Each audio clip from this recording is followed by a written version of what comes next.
we need to be wary of falling into trap of, of addiction to attention addiction, right?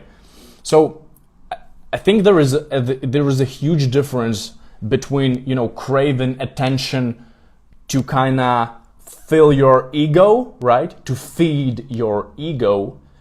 And there is just craving attention to grow your game, right? To improve. So if you are chasing recognition, if you are chasing, people kind of say how good you are, applause, and just get this numerous recognition, it might be a slippery slope for you. You might get into trouble. Because I'm reading the book called Anti-Fragile by Nassim Taleb right now, and he says that you gotta really be wary of recognition, because people give recognition. It's not deliberate. It's really random. So people share their recognition and their loyalty in a pretty random fashion.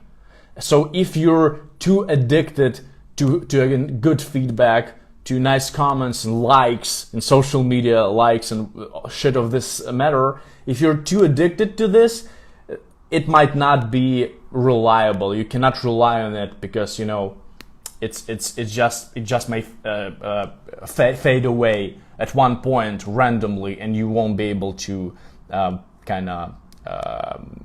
foresee this in no way possible. What is also worth mentioning is that if your social media activity is not focused on propelling your ego, but actually propelling and letting people know about your mission, about the end goal, some goodness or usefulness that you want to bring to this world, that makes it a whole different game. Your social media then becomes a tunnel through which you are getting to the destination. At the same time, I want to make a small reminder that not all social media are attention cravers. Well, they are by default, but some formats are not relying as much on quantity as quality. I think that podcast, having two people discussing things and breaking things down in detail, it engenders much more interest from people who use a lot of critical thinking. So if you want to critical thinking audience, people who are not just scrolling the feed to get as many quick shots of dopamine, but who actually want to get deep down into the root of the topic, that's where podcasts,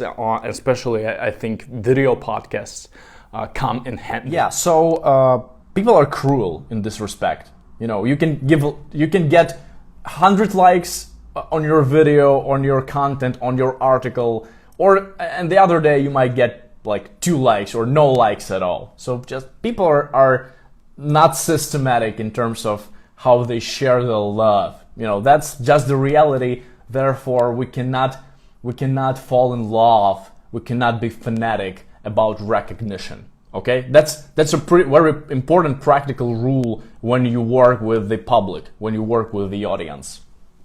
Okay, and one last remark that I want to make about the ego. I made a video about a difference between a big ego and unhealthy ego. Do you have, what's more toxic, unhealthy ego or a big ego? Can you write me in comments?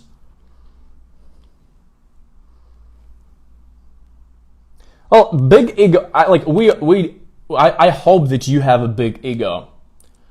Big ego is okay. Is that you feeling alright about yourself, that you can do whatever you want, right? And you're not scared by judgment from other people.